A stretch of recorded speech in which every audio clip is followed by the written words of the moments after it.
ونصلي ونسلم على حبيبه الكريم أما بعد فقد قال الله عز وجل في شان حبيبه تعظيما له وتوقيرا إن الله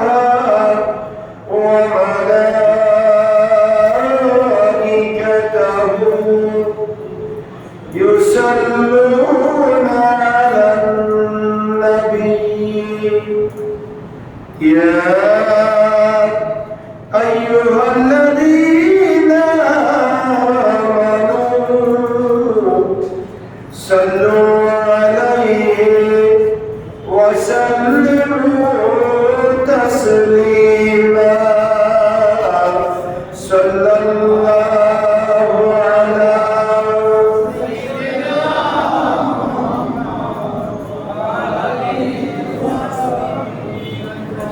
صلى الله على وآله وأصحابه صلى الله على وآله وأصحابه بلغ العلا بكماله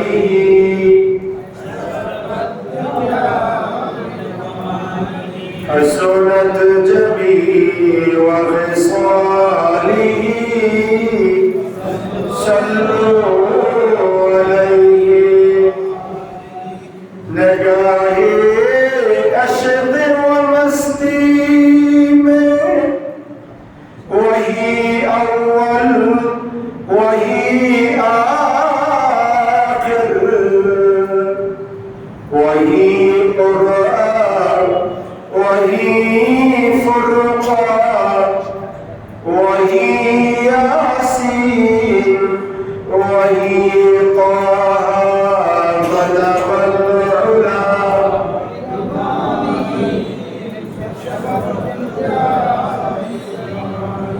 حسنت جميع خصاله زمین و زمان تمہارے لیے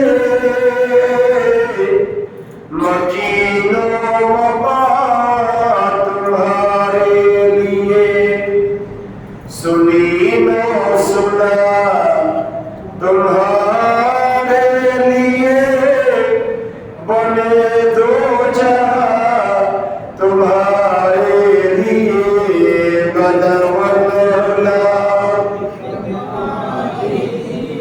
كشف الدجى بجلاله حسنت جميع خصاله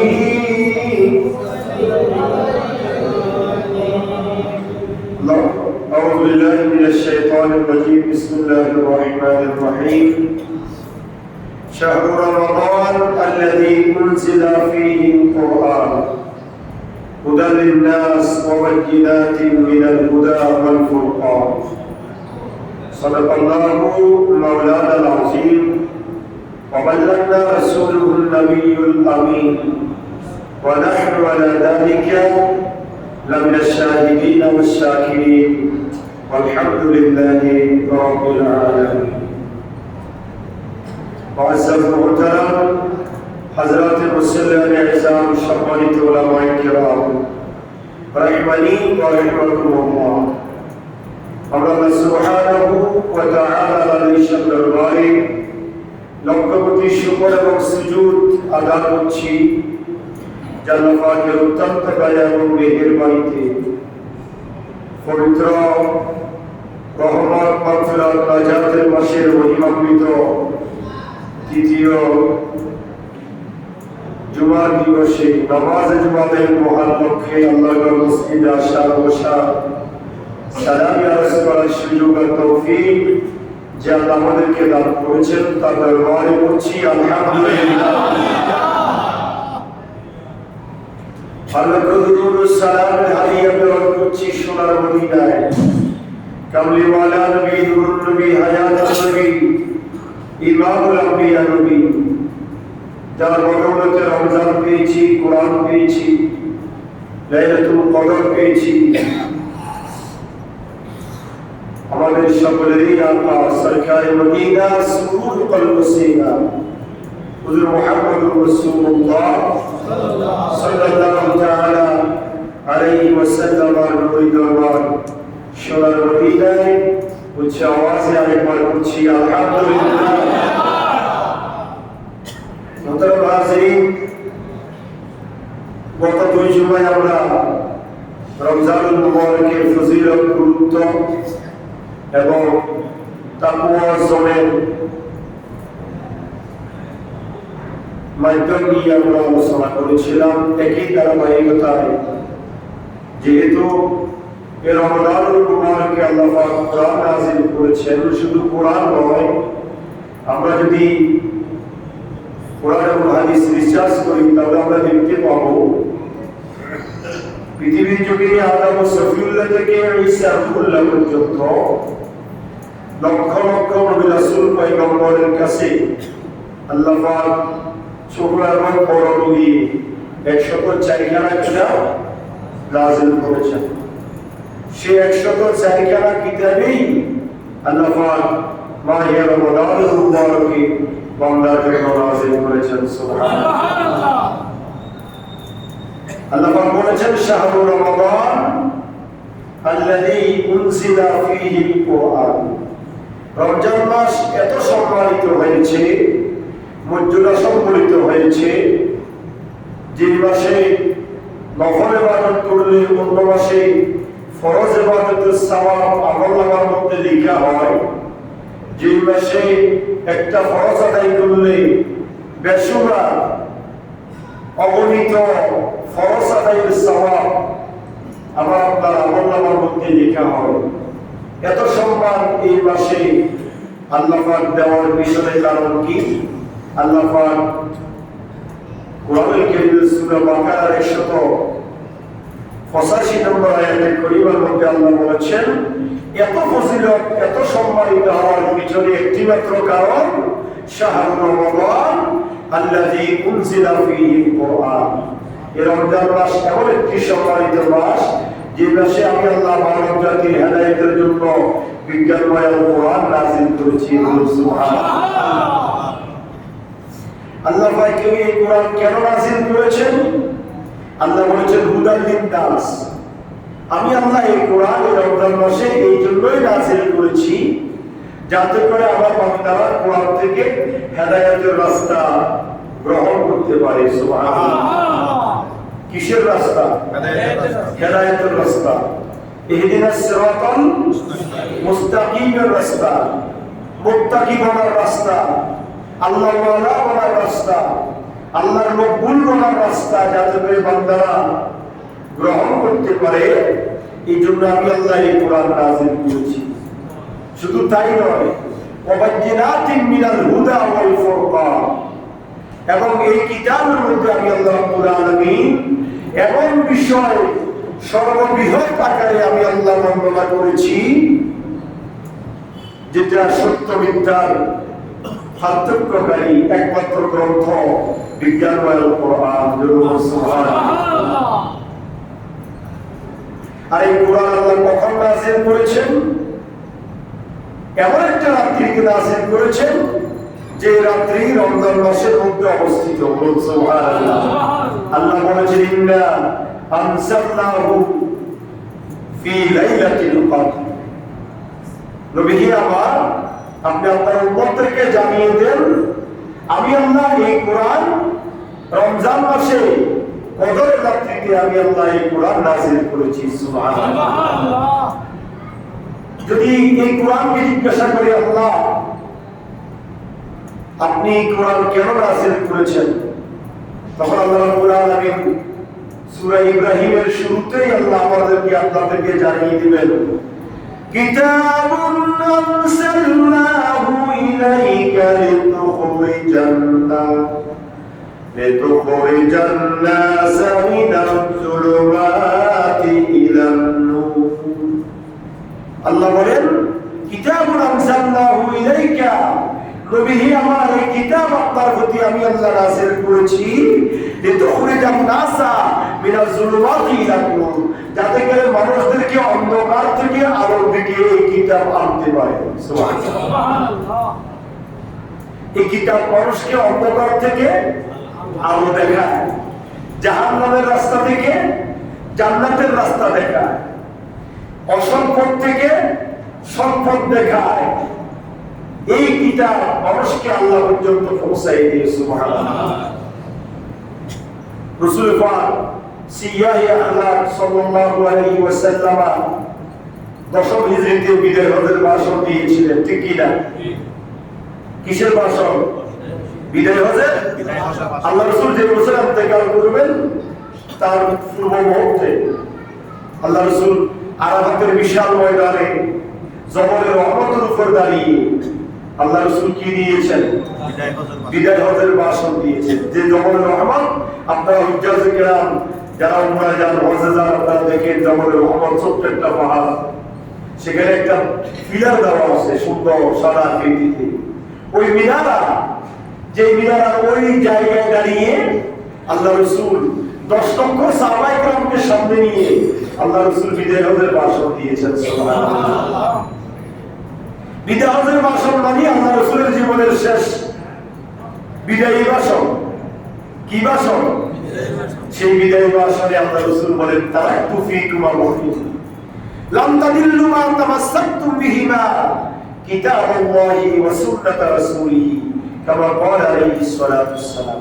আর রাসূল বলেন, হে আমার লক্ষ লক্ষ সাহাবায়ে কেরাম উম্মতেরা, তোমরা শুনো, আমার জীবনের শেষ মুহূর্তে তোমাদের সামনে দাঁড়িয়েছি, তবে আমি তো চলে যাব। তারাকতু ফীকুম আমরাইন, তোমাদের কাছে দুইটা আমর, দুইটা নির্দেশ। অন্য হাদিসের মধ্যে বলেছেন, তারাকতু ফীকুম শাইয়াইন, দুইটা বস্তু তোমাদের কাছে রেখে যাচ্ছি। লাম তাদিল্লু আবাদা, কখনো তোমরা পথভ্রষ্ট হবে না, পথহারা হবে না, গোমরা হবে না, অন্ধকারে নিমজ্জিত হবে না। মা তামাসসাকতুম বিহিমা, সেই দুইটা বস্তুকে যদি মজবুত করে আটকিয়ে ধরে রাখতে পারো। সুবহানাল্লাহ। আল্লাহ রাসূল কি বললেন? আমি চলে যাচ্ছি, তোমাদের কাছে দুইটা বস্তু রেখে যাচ্ছি। সেই দুইটা বস্তুকে যদি তোমরা আটকিয়ে ধরে রাখতে পারো, মজবুত করে ধরে রাখতে পারো, তাহলে তোমরা পথভ্রষ্ট হবে না, জাহান্নামী হবে না। সাহাবায়ে কেরাম জিজ্ঞাসা করেছেন, ইয়া রাসূলুল্লাহ, সেই দুইটা বস্তু কি? আল্লাহ রাসূল সাল্লাল্লাহু আলাইহি ওয়াসাল্লাম বলেছেন, কিতাবুল্লাহি ওয়া সুন্নাত রাসূলিহি। একটা হচ্ছে আমার উপর নাযিলকৃত রমজানুল মুবারকের কদরের রাত্রিতে সুদীর্ঘ 23 বছর ধরে যে বিজ্ঞানময় মহাগ্রন্থ আল কোরআন নাযিল হচ্ছে, এই কোরআনুল কারীম এবং আমি নবীর 63 বছর হায়াতে জিন্দেগি মুখ মিশ্রিত জবান থেকে বের হওয়া যে কালাম হাদিসে পাক, এই দুইটা বস্তুকে যদি তোমরা আটকিয়ে ধরে রাখতে পারো, তোমরা কখনো পথভ্রষ্ট হবে না। সুবহানাল্লাহ। আর একটা কথা আমাদেরকে জানতে হবে, আলোচনা সময় তো কম, দীর্ঘ আলোচনা করার সুযোগ নেই বিস্তারিত। সেটা কি? কিছু কিছু বেদাত আমাদের সমাজে দেখবেন, কিছু আলেম, কিছু যারা শিক্ষিত, কিছু কলেজ পড়ুয়া ছাত্র ভাইরা কিছু কিছু জিনিসকে বেদাত বেদাত বলে উড়ে দেয় না। কিছু বেদাত যেটা উম্মতের জন্য কল্যাণকর, মানুষের জন্য মঙ্গল। আল্লাহ রাসূল যখন বিদায় ভাষণ দিচ্ছিলেন, তখন কোরআন এভাবে কোরআন ছিল না। কথা বলেন, কোরআন এভাবে 30 পারা পান্ডুলিপি ছিল না। আল্লাহ রাসূল যখন বিদায় ভাষণ দিচ্ছিলেন, তখন রাসূল পাকের হাদিসগুলা বুখারী, মুসলিম, তিরমিজি, নাসাই, আবু দাউদ ছিল না। আল্লাহ রাসূল তখন ইঙ্গিত দিয়েছেন, দুটো বস্তু তোমাদেরকে রেখে যাচ্ছি। এটা দ্বারা বোঝা যায় আমার পরে আমার উম্মতেরা, আমার সাহাবায়ে কিছু কিছু বেদাত আবিষ্কার করবেন যেগুলো আমার উম্মতের জন্য কল্যাণকর। কোরআনুল কারীম এটা এভাবে ভাবা, এটা বেদাত, এটা রাসূলের যুগে ছিল না, সিদ্দিক আকবরের যুগেও ছিল না, ফারুক আযমের যুগে কিছু কিছু ছিল, সিদ্দিক আকবরের জমানায় সামান্য ছিল, ওসমান যুন্নুরাইনের জমানায় এসে এইভাবে 30 বেলার ফান্ডুলিপি হয়েছে। কথা বলেন ঠিক কিনা? তারপরে ওমর ইবনে আব্দুল আজিজের পরে আবু বকর, ওমর, ওসমান, আলীর পরে তারপরে আস্তে আস্তে হাদিস সংকলন শুরু হয়েছে। বুখারী, মুসলিম, তিরমিজি, নাসাঈ, আবু দাউদ, ইবনে মাজাহ, মালিকি, মুওয়াত্তা, হাদিসের বিশাল বিভিন্ন কিতাব।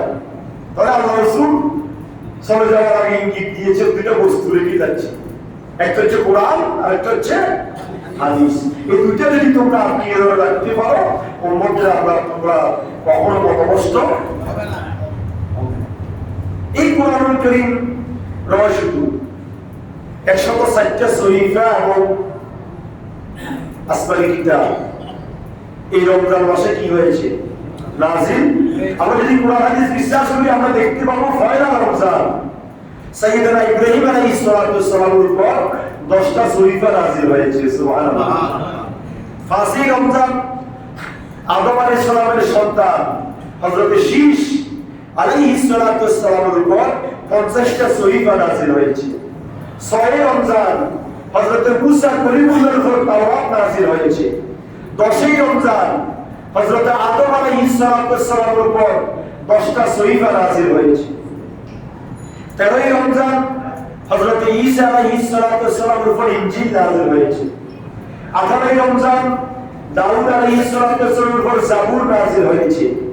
21 রমজান ইদ্রিস আলাইহিস সালামের উপর 30টা সহিফা নাজিল হয়েছে। আর 26 রমজান দিবাগত রাত্রিতে আমার আপনার নবী, হায়াতুন নবী, ইমামুল আম্বিয়া নবী, সমস্ত নবীদের নবী মুহাম্মদুর রাসূলুল্লাহ সাল্লাল্লাহু আলাইহি ওয়াসাল্লামের উপর বিজ্ঞানময় মহাগ্রন্থ আল কোরআন নাযিল হয়েছে। সুবহানাল্লাহ। তাহলে আমরা দেখতে পেলাম 10টা আদম আলাইহিস সালামের উপর, 50টা শীশ আলাইহিস সালামের উপর কয়টা হয়েছে? 60টা। 10টা আদম আলাইহিস সালামের উপর 70টা, 30টা ইদ্রিস আলাইহিস সালামের উপর, মোট কতটা? 100টা সহিফা রমজানে নাযিল হয়েছে। আর তাওরাত, জাবুর, ইনজিল এবং কোরআনুল কারীম।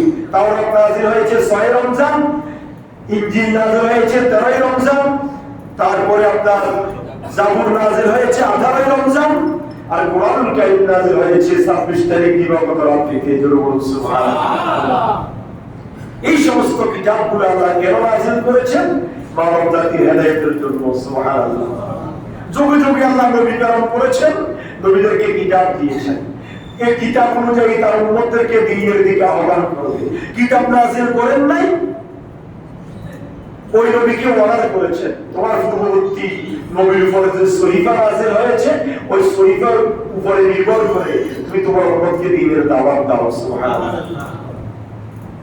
এই কোরআনুল কারীমকে যদি আমি আপনি জিজ্ঞাসা করি, কোরআন আমাকে আপনাকে প্রশ্নের জবাব দিবে যে কোরআন তুমি কেন নাযিল হয়েছো, কার পক্ষ থেকে নাযিল হয়েছো? কোরআন জবাব দিবে তানজিলুম মির রাব্বিল আলামিন, আমার পৃথিবীর রব আল্লাহর পক্ষ থেকে আমি নাযিল হয়েছি। সুবহানাল্লাহ। তুমি কোথায় ছিলে নাযিল হওয়ার আগে? কোরআন জবাব দিবে বাল হুয়া কুরআনুম মাজিদুন ফি লাওহিম মাহফুজ, আমি হায়াতুন নবীর কাছে আসার আগে আমি লাওহে মাহফুজে সংরক্ষিত ছিলাম। সুবহানাল্লাহ। তুমি কার মাধ্যমে এসেছো? তখন কোরআন জবাব দিবে নাযালা বিহি রূহুল আমিন, আমি জিবরিল ফেরেশতার মাধ্যমে নবী মুহাম্মদুর রাসূলুল্লাহর কাছে এসেছি। সুবহানাল্লাহ। যদি কোরআনকে জিজ্ঞাসা করি তুমি কার কাছে এসেছো, কোরআন আবার জানিয়ে দিবে ওয়াল্লাযী আরসালা রাসূলাহু বিল হুদা ওয়া দীনিল হক লিইয়ুযহিরাহু আলা দ্বীনি কুল্লিহি ওয়া কাফা বিল্লাহি শাহীদা। আমি লাওহে মাহফুজ থেকে আল্লাহর পক্ষ থেকে জিবরিল ফেরেশতার মাধ্যমে নবী মুহাম্মদুর রাসূলুল্লাহ সাল্লাল্লাহু আলাইহি ওয়াসাল্লামের কাছে এসেছি। যদি বলি কেন এসেছো, তখন কোরআন জবাব দিবে কিতাবুল আনজালনাহু ইলাইকা লিতুখরিজান নাসা মিনাজ যুলুমাতি ইলান নূর, আমি মানুষকে অন্ধকার থেকে আলোর দিকে নেওয়ার জন্য, জাহান্নামের রাস্তা থেকে জান্নাতের রাস্তা দেখিয়ে দেওয়ার জন্য আমি কোরআন নাযিল হয়েছি। কোরআনকে যদি বলি তুমি কোন ভাষায় নাযিল হয়েছো, তখন কোরআন জবাব দিবে ইন্না আনসালনাহু কুরআনান আরাবিয়্যান লাআল্লাকুম তা'কিলুন। কোরআন জবাব দিবে আমি আরবি ভাষায় তোমাদের কাছে এসেছি যাতে করে অতি সহজে তোমরা বুঝতে পারো। সুবহানাল্লাহ। যদিও ইংলিশ ইন্টারন্যাশনাল ল্যাঙ্গুয়েজ হয়, আন্তর্জাতিক ভাষা হয় ইংরেজি, কিন্তু আরবি হচ্ছে ইন্টারন্যাশনাল ল্যাঙ্গুয়েজ। আপনি ইংরেজে যান, সেখানে তারা ইংরেজি ভাষায় কথা বলে, উঠা বসা, খাওয়া দাওয়া, লেনদেন, আদান প্রদান সবকিছু, কিন্তু নামাজ পড়তেছে কোন ভাষায়? কথা বলেন না? গোটা ওয়ার্ল্ডে যেখানে যাবেন সেখানে এক ভাষা আল্লাহর দেওয়া বিধান তেলাওয়াত হচ্ছে। কোন জের জবর নক্তা পেশ মাখরাজ গুন্নাত কিয়াম একফার কোন পরিবর্তন আছে নাকি? এই জন্য আল্লাহ বলেন তোমাদের কাছে আরবি ভাষায় কোরআন নাযিল করেছি যাতে করে তোমরা সহজে বুঝতে পারো। কোরআন যদি জিজ্ঞাসা করি বুঝতে পেরেছি তুমি আরবি ভাষায় নাযিল হয়েছো, তোমার কাছে কি সব প্রশ্নের উত্তর আছে কিনা? তখন কোরআন জবাব দিবে ওয়ানাসালনাহু ইলাইকাল কিতাবা তিবয়ানান লিকুল্লি শাইইন ওয়া হুদান ওয়া বুশরা লিল মুসলিমিন। জোরে সুবহানাল্লাহ। কোরআন জবাব দিবে তিবয়ানান লিকুল্লি শাই। ব্যক্তি, পরিবার, সমাজ, রাষ্ট্রে ক্ষুদ্র থেকে ক্ষুদ্রতম, বৃহৎ থেকে বৃহত্তম যত রকমের সমস্যা, যত রকমের প্রশ্ন, যত রকমের ব্যবস্থাপনা, সব সমস্যার সমাধান হয়ে আমি কোরআন দুনিয়াতে এসেছি। কোরআনকে যদি বলি তোমার কাছে সব সমস্যার সমাধান আছে, বলো দেখি মানুষ তো রোগে ভুগতেছে, মানুষ তো কঠিন রোগে আক্রান্ত, দেখি তোমার কাছে রোগের চিকিৎসা আছে কিনা। তখন কোরআন আপনাকে আমাকে জানাই দিবে ওয়ানাসিলু মিনাল কুরআনি মা হুয়া শিফাউন ওয়া রাহমাতুল লিল মুমিনিন। যারা ঈমানদার মুমিন মুসলমান তাদের জন্য আমি কোরআন হচ্ছি একমাত্র শিফা, রোগ নিধনের একমাত্র কারণ। সুবহানাল্লাহ। কোরআনের মধ্যে শিফা আছে না নাই? কাদের জন্য? লিল মুসলিমিন, লিল মুমিনিন। আল্লাহ বলেন ওয়ানাসিলু মিনাল কুরআনি শিফাউন ওয়া রাহমাতুল লিল মুমিনিন। মুমিনদের জন্য আমি কোরআন হচ্ছি শিফা।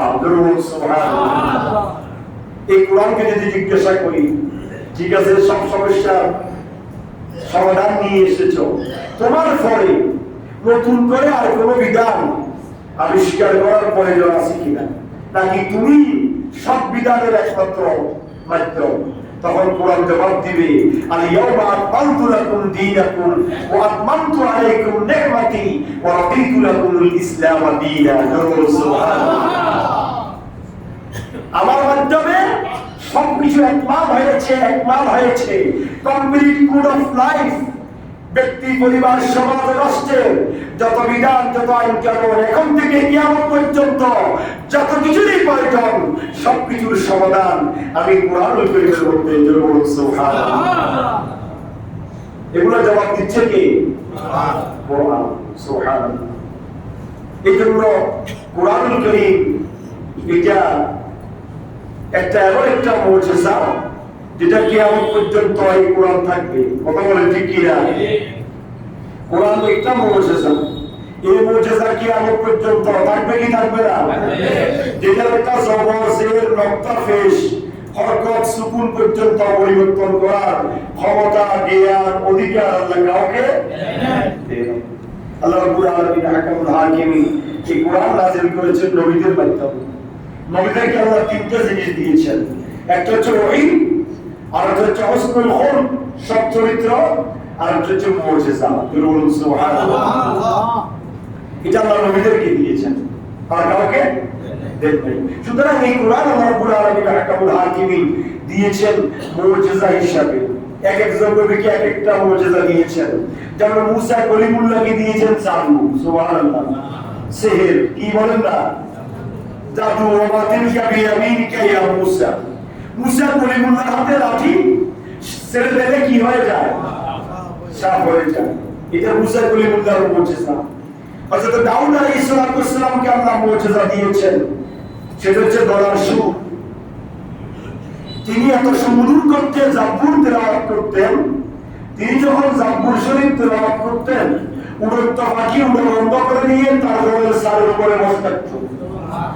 নদীর পাশে যদি জাবুর শরীফ তেলাওয়াত করতেন দাউদ আলাইহিস সালাম, সাগরের সব মাছগুলা দাউদ নবীর পাশে এসে বীজ জমাতো। সুবহানাল্লাহ। নবী সুলাইমানকে দিয়েছেন বাতাস,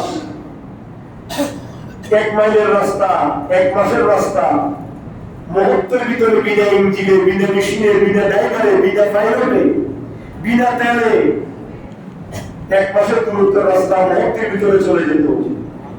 সেই ক্ষমতা ছিল কার? নবী সুলাইমান। ঈসা আলাইহিস সালামের মুজিজা ছিল জম্মনদের হাতে চোখ বুলায়, জম্মনদের চোখে হাত বুলালে দৃষ্টি ফিরে যেত। সুবহানাল্লাহ। মরা মানুষের সামনে দাঁড়িয়ে, কবরের সামনে দাঁড়িয়ে যদি বলা হয় ইয়া আব্দুল্লাহ কুম বিইজনিল্লাহ, সাথে সাথে কবর থেকে জিন্দা উঠে দাঁড়িয়ে যেত। সুবহানাল্লাহ। এটা ছিল ঈসা রূহুল্লাহর মুজিজা। আর আমার তার নবী, হায়াতুল নবী, ইমামুল আম্বিয়া নবী, আফতাবে নবুওয়াত, শাহে রিসালাত, সুলতানে মদিনা, তাজদারে হিরম, সরকার দু আদম, ইমামুল আম্বিয়া মুহাম্মদুর রাসূলুল্লাহ সাল্লাল্লাহু আলাইহি ওয়াসাল্লামকে আমার আল্লাহ দিয়েছেন জীবনের শ্রেষ্ঠ মুজিজা হচ্ছে এই বিজ্ঞানময় আল কোরআন। জোরে সুবহানাল্লাহ। এতে আমরা খুশি না বেজার? খুশি। অন্যান্য নবীদেরকে যে মুজিজা দিয়েছেন সেটা তার উম্মতের কাছে এখন নাই, উম্মতের কাছে নাই। মুসা কলিমুল্লাহর উম্মতরা লাঠি ধরে ছেড়ে দিলে সাপ হবে না। ঈসা রূহুল্লাহর উম্মতরা মুর্দাকে চিন্তা করতে পারবে না। সুলাইমান আলাইহিস সালামের উম্মতরা বাতাসের সাহায্যে 1 মাইল দূরত্বের রাস্তা বিনা ইঞ্জিনের, বিনা মেশিনে নিতে পারবে না। একমাত্র আমার আপনার নবীর মুজিজা, যে মুজিজা এখনো আছে, কিয়ামত পর্যন্ত থাকবে। কোন পরিবর্তন হওয়ার করার সুযোগ আল্লাহ কাউকে।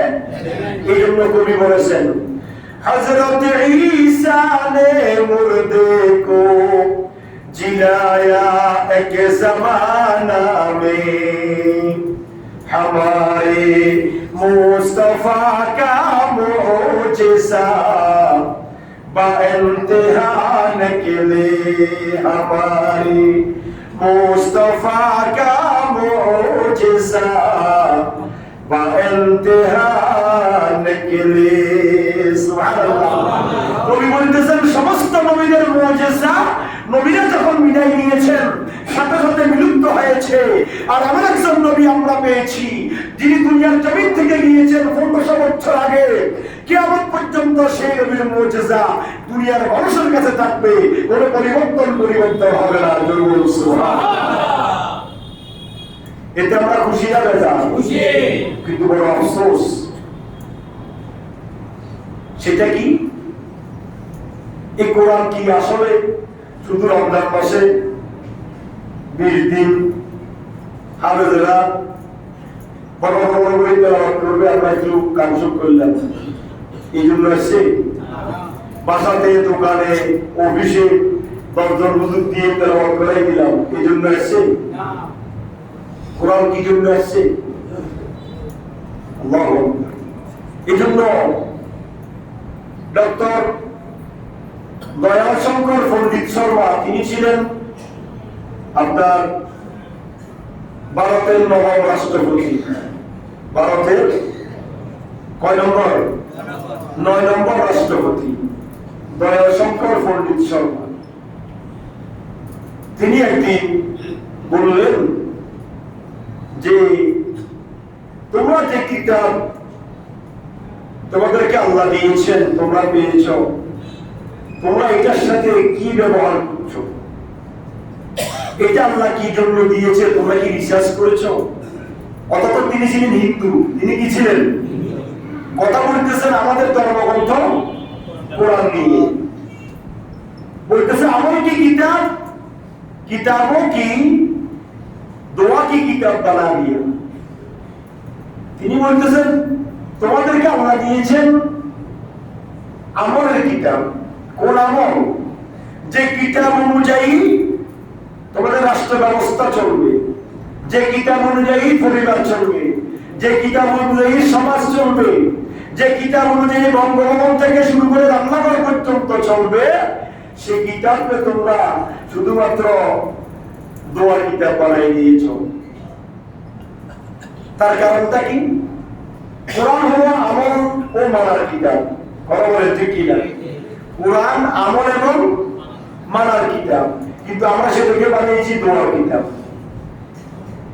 আমরা বসে দোয়া করি, দলে ঘরে দোয়া করি, বড় কিছু উৎপাদন করতে দোয়া করি, মসজিদে খতম করা শেষ করে দোয়া করি, কিন্তু আমল করার চিন্তা আমাদের নাই। এটাকে দোয়ার কিতাব বানাই যাব না। এটা বলেই দোয়া করলে দোয়া কি হবে?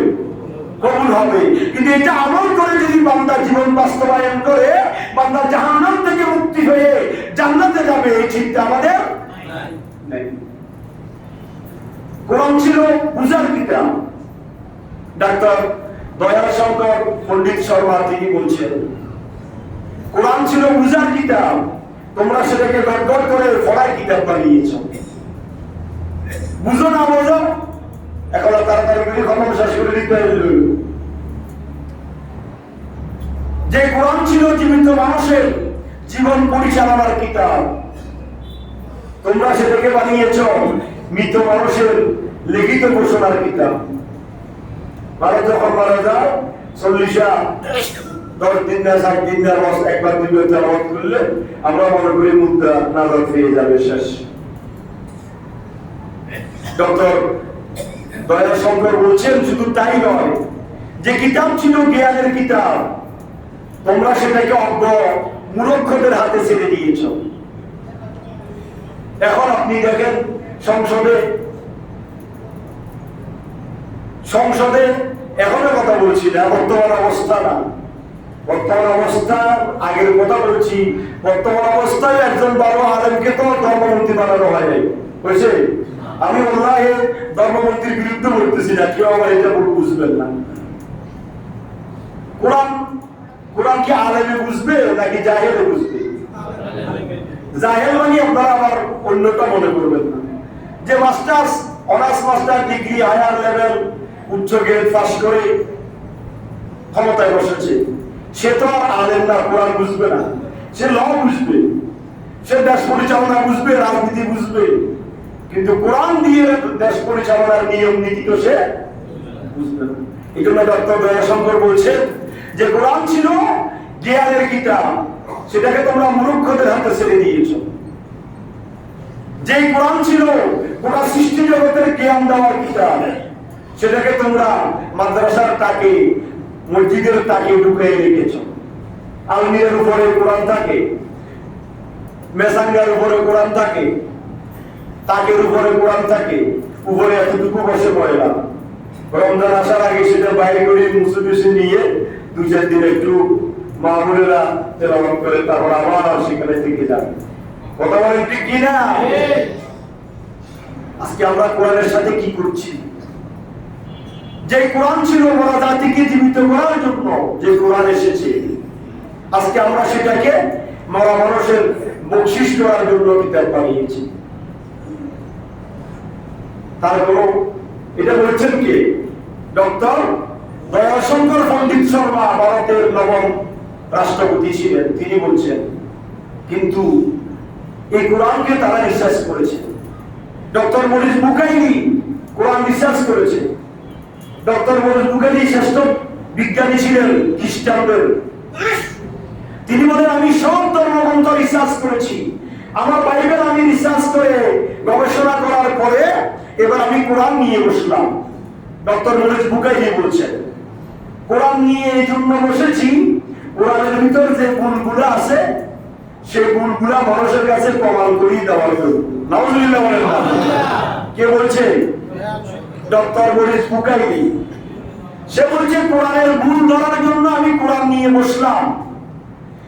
বিসমিল্লাহির রহমানির রহিমের শুরু থেকে আমি গোটা কোরআনের রিসার্চ করতে মিনাল জিন্নাতি ওয়ান নাস জিন পর্যন্ত যখন গেলাম, কোরআনুল কারীমের আয়নার ভিতরে আমার সকল গুণগুলো স্পষ্ট হয়ে বেশি উঠেছে। সুবহানাল্লাহ। তখন ডক্টর মুরাদ বুখারী তিনি ইমানের কালেমা পড়ে মুসলমান হয়েছেন। সুবহানাল্লাহ। আজকে আমাদের দেশে 90% মুসলমান, নাকি ভুল বলতেছি? কয় পার্সেন্ট? ধরলাম 85% মুসলমান। ইসলাম বিজয় হওয়ার জন্য 51% যথেষ্ট, নাকি? কত পার্সেন্ট? 51% যথেষ্ট।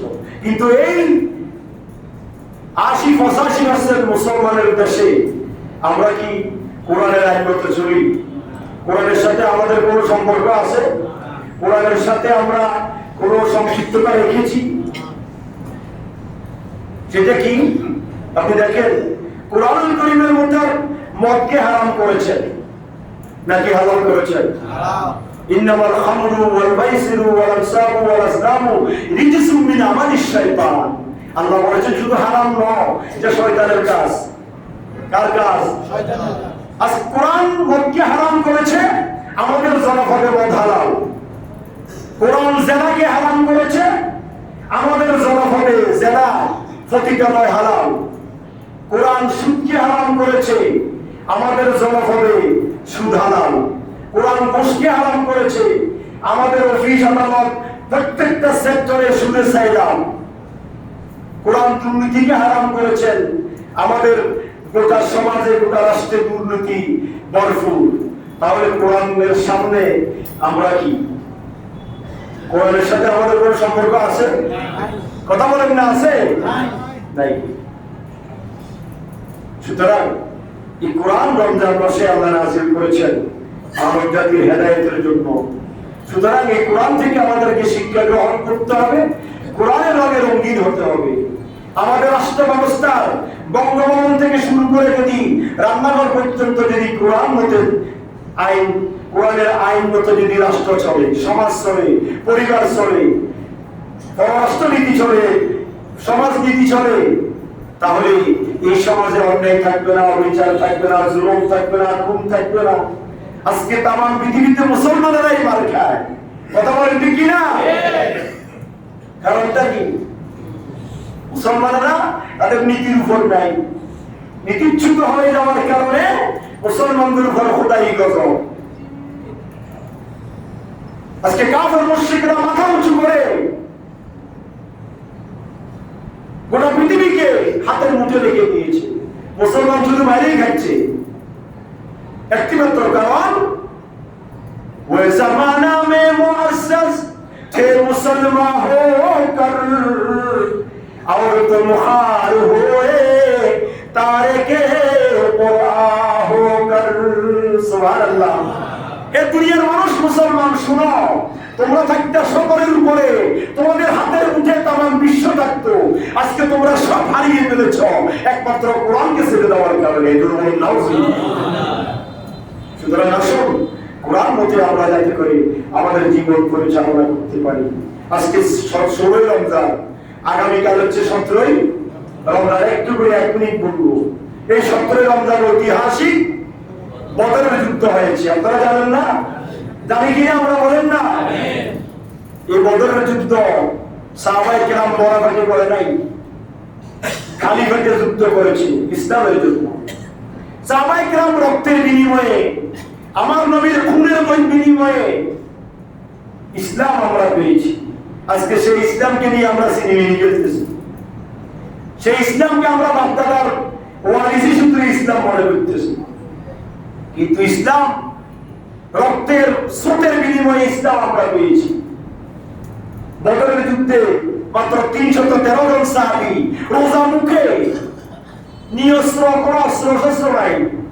আল্লাহ রাসূল কয়েকজন সাহাবায়ে কেরামকে খাজুরের ডাল ভেঙে, খাজুরের ডাল আছে না, খাজুরের ডাল ভেঙে দিয়েছেন, এটা তোমার অস্ত্র। কয়েকজন সাহাবীকে আল্লাহ রাসূল বলেছেন, দাও তোমাকে দিলাম, তুমি যাও, খালি হাতে যাও। আগের দিন রাত্রে আল্লাহ রাসূল সাহাবায়ে কেরামকে নিয়ে বদরের ময়দান হেঁটে হেঁটে বলেছেন, এখানে আবু জাহেল মারা যাবে, এখানে উতবা মারা যাবে, এখানে সাইবা মারা যাবে, এখানে কাফেরদের বড় বড় লিডার গুলো এখানে নিধন হয়ে যাবে আগামীকাল। সাহাবায়ে কেরাম তো অবাক, ইয়া রাসূলুল্লাহ আমরা রোজা মুখে, তারা 1000 জন, তাও সহস্র বাহিনী, আমাদের কোনো অস্ত্র নাই, আমরা কামিয়াব হব ইনশাআল্লাহ।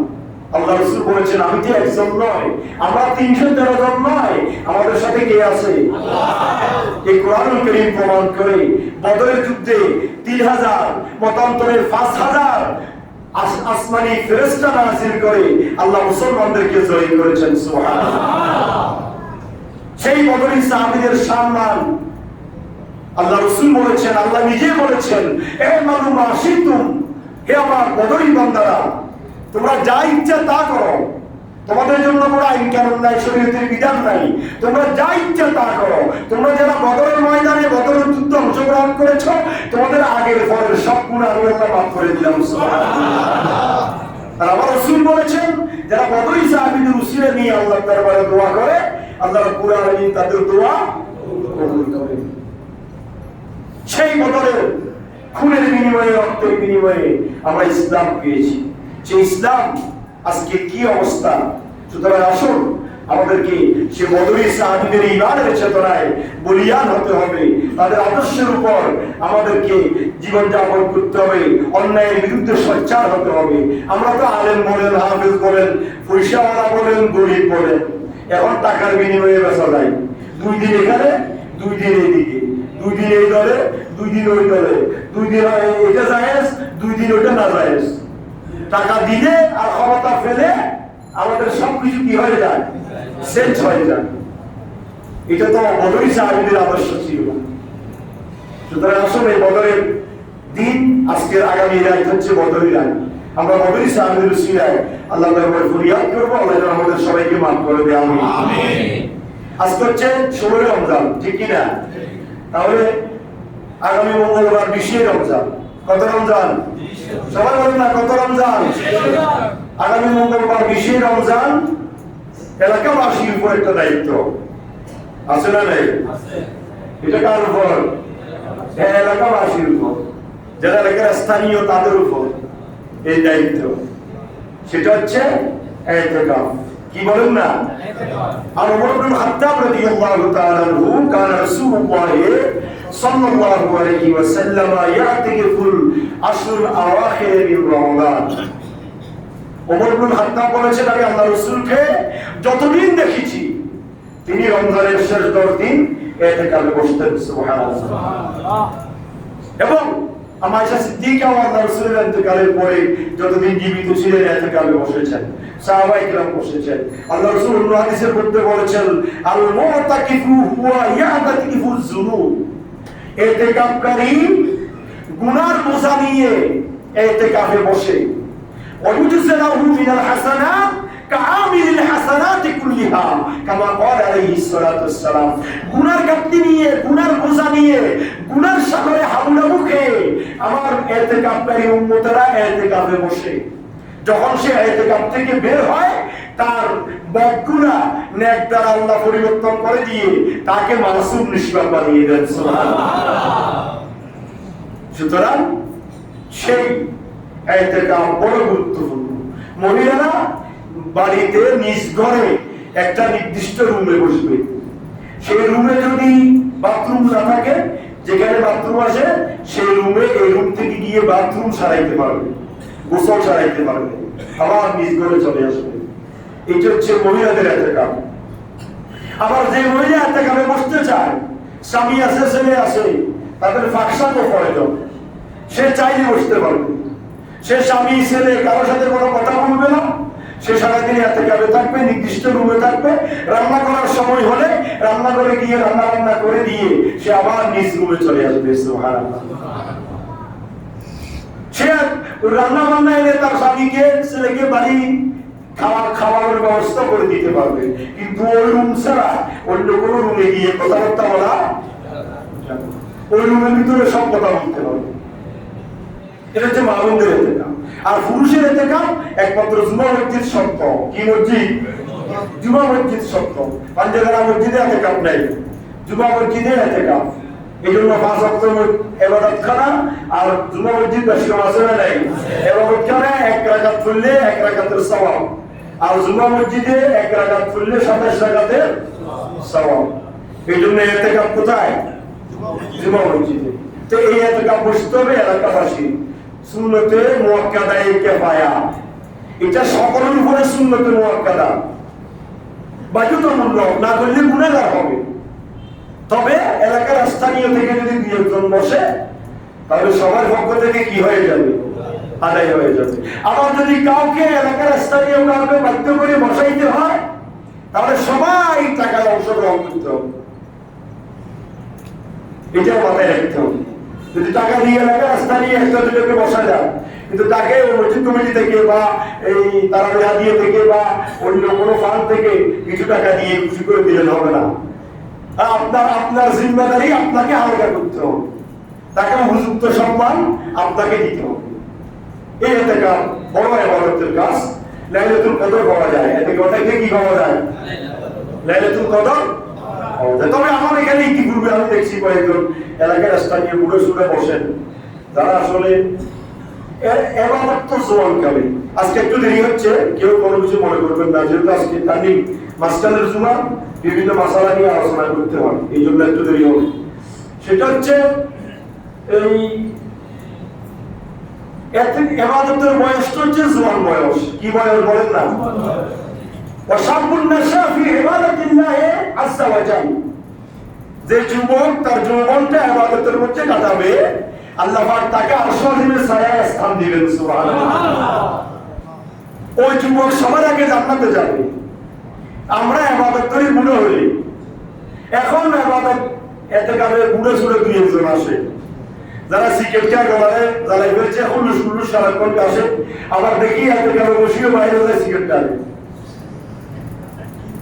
কি আমি বুঝি না ওনার কি ইতিকাফ, এগুলো কি ইতিকাফ বুঝতেছেন? এটাই তো আসলে এগুলো কিছু হচ্ছে না। আমাদের তো গজব পেয়েছে বললেন, আমাদেরকে গজবে চাইতেছে না যে আমাদের কারণে বুড়ো হয়ে গেছে, যে মসজিদে আসাটা অনুপযুক্ত।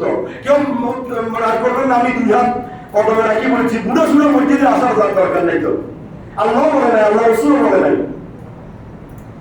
বুড়ো হয়ে গেলে ঘরে আপনি যদি জোয়ানটা মসজিদে আসি কাটান, আপনি বুড়ো হয়ে ঘরে নামাজ পড়বেন, আপনার আমল নামার মধ্যে মসজিদে আসি জামাতে নামাজ পড়লে যে সওয়াব, সেই সওয়াব দেওয়া হবে। সুবহানাল্লাহ। এটা আমার কথা না, হাদিসের কথা, কোরআনের কথা। আপনি বুড়ো হলে মসজিদ করেন, কাশতে বাদিলে সে আসে মসজিদে, খরচ করে কাশতে কাশতে ইমামের কেরাত পর্যন্ত গলত আসি যায়, সে আসে মসজিদে নামাজ পড়তে। বসি নামাজ পড়তে পারে না, দাঁড়াইয়ে রুকুসজদা করতে পারে না, চেয়ারে নামাজ পড়ে, সে আসে মসজিদে। চেয়ারে নামাজ পড়ার তো মসজিদের জায়গা না, এটা বললে অনেকে রাগ করবে। চেয়ার কিন্তু মসজিদের বিধান। আপনি যত কষ্ট হোক, আপনি কুফলটা মূল মাটিতে লাগাইতে হবে, আল্লাহর কুফলে লাগান, আল্লাহর কাছে। দুনিয়ার কারো কদমে লাগাচ্ছেন না তো আপনি। উঠা বসা কষ্ট হবে, ব্যায়াম হবে। নামাজ তো ব্যায়াম এবং কিয়াম, নামাজ শুধু কিয়াম নয়, ব্যায়াম এবং কিয়াম। সায়েন্স বিজ্ঞানী বলছেন, ডাক্তাররা বলছেন, যদি আপনি কামাহক রাসূলের বিধান মোতাবেক নামাজে উঠা নামা করেন, রুকু সিজদা করেন, তাহলে আপনাকে আর ব্যায়াম করতে হবে না।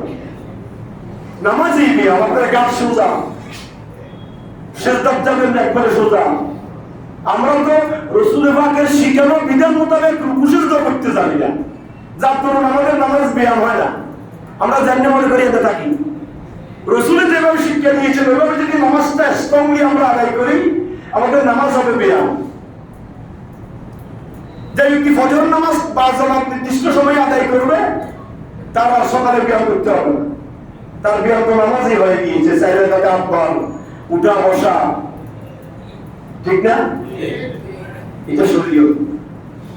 তো এই জন্য বলবো, ইতিকাফের সময় আরো 2-3 দিন আছে, আপনারা এলাকা থেকে সমাজ কল্যাণ পরিষদ এবং মসজিদ পরিষদের সিদ্ধান্ত মোতাবেক 2-3 জন লোক বসাবেন, যারা ইবাদত বন্দেগী করে আপনাদেরকে আযাব থেকে হালকা করে।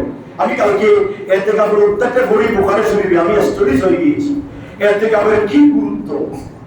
বুখারী শরীফ বাবুল ইতিকাফ, বিশাল একটা বাব আছে, 4-5 পৃষ্ঠার একটা অধ্যায়, বাবুল ইতিকাফ, ইতিকাফের বিধান, ইতিকাফের নিয়ম। ইতিকাফে বসে প্রতিদিন গোসল করা যায়।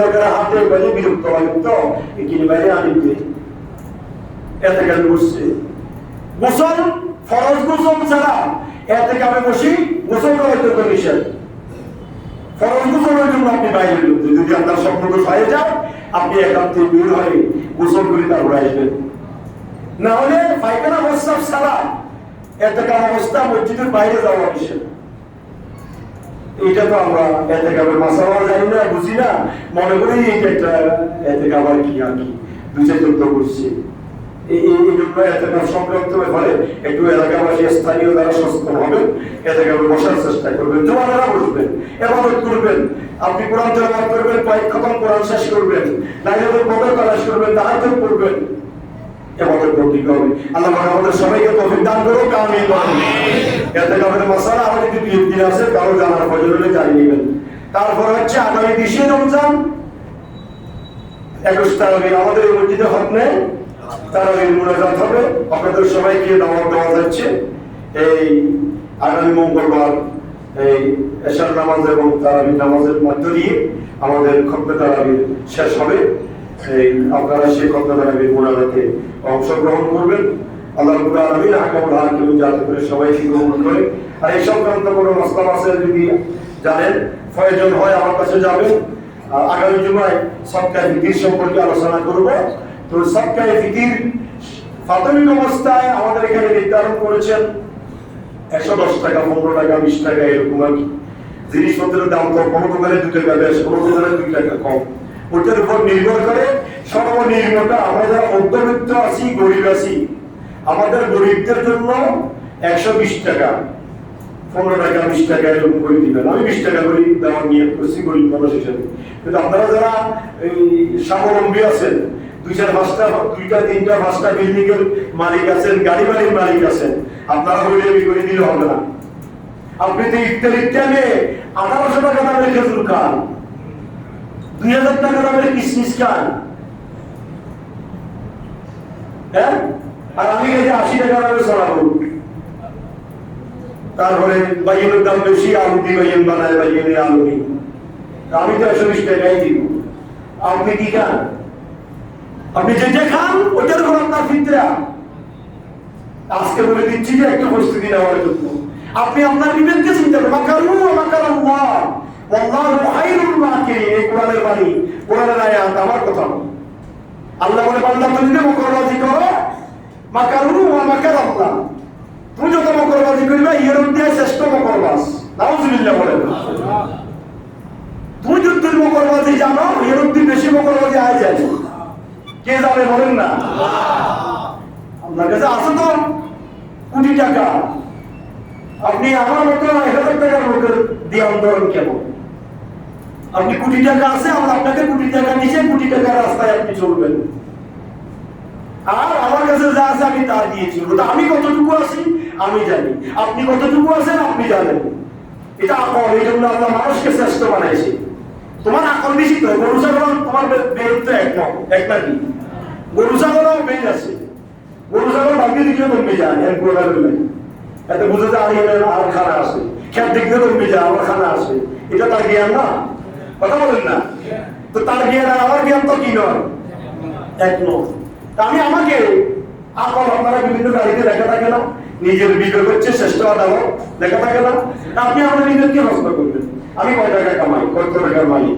তাহলে আমি কত টাকা দিতে হবে আমি যদি এই ক্ষেত্রে মকরবাজি করি কালকে একটু করে বাইরে গাড়ি একটা মারি দিব কাজ করে বাড়াই দিব মেডিকেল করে 3000 টাকা বেশি দিব শেষ মকরবাজ আল্লাহ বলছে যে মাকারুল্লাহ আমি আয়াতটা নিয়ে রিসার্চ করছি মাকারুল্লাহ মানে তুমি কত মকরবাজি করবে আপনার মধ্যে মকরবাজি আয় জানি তো তুমি এটা না দিয়ে রাখি দিছ তোমাকে আমি গাড়িতে ফেলাই কাটতে ফেলাই দিলাম ভাড়াটা ভাঙিয়ে দিলাম 3 লাখ টাকা তোর মেডিকেল দিয়ে আসো ওখানে 30 টাকা দিয়ে 3000 টাকা দিতে 90,000 টাকা দিতে তুমি চিন্তা করছো ঠিক না আমি সবসময় বলি বাংলাদেশের মানুষ যদি এক কড়াগন্ডা হিসাব করে বাংলাদেশের দলিলা প্রত্যেক এলাকার মানুষ এলাকাকে যাকাত দেয় তাহলে এলাকাতে গরিব থাকবে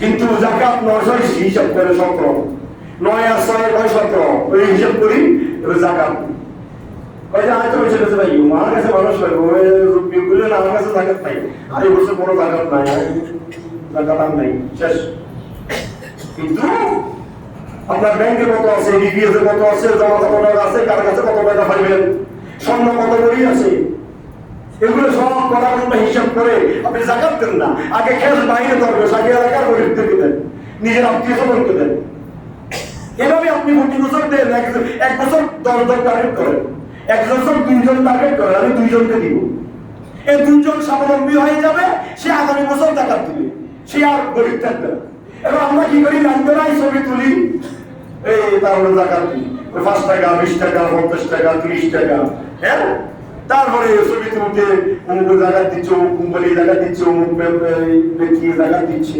প্রসেস এগুলো জাকাতের বিধান সুতরাং এই সরকারি ভিত্তিক 120 টাকা সর্বনিম্ন সর্বোচ্চ 2850 টাকা সর্বোচ্চ যারা ধনী ব্যক্তি তারা কত 2850 ওই হিসাবে যে সন্তান ঈদের দিন সকালবেলা ভূমিষ্ঠ হবে সেই সন্তানেরও সদকা দিতে হবে আপনার দায়িত্ব যাদের ছেলে ইনকাম করে সেই ছেলে তার সদকা ফিতর সে দিবে আর যে ইনকাম করে আপনার স্ত্রী বা অধীনস্থ যারা তাদের সদকা ফিতর আপনি দিবেন বাকিগুলো তো আগামী দিন বলবো ইনশাআল্লাহ। আসসালামু আলাইকুম ওয়া রাহমাতুল্লাহি ওয়া বারাকাতুহু। দাঁড়িয়ে যান সাইকেল কাপড় আদায় করেন।